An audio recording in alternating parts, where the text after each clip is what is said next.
Hazrat Aisha radiyallahu anha says, when we were coming back to Madinah Munawwara, my necklace broke and fell down at Baida.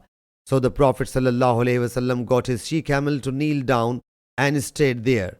He sallallahu alaihi wasallam then started taking rest, nestling his head on my lap. Then Hazrat Abu Bakr radiyallahu anhu came and he gave me a hard slap and said, "You have compelled the people to stay due to your necklace." I remained still like a dead, considering the rest of Allah's Apostle sallallahu alaihi wasallam, though the punch caused me severe pain. Later, when the Prophet sallallahu alaihi wasallam awoke, it was dawn. He sallallahu alaihi wasallam asked for water, but it was not available. So this verse was revealed: O believers, when you wish to stand for prayer. Whereupon Hazrat Usaid bin Hudayr radiyallahu anhu said, O Abu Bakr's progeny, you are a blessing for the people. Sahih Bukhari, Hadith number 4608.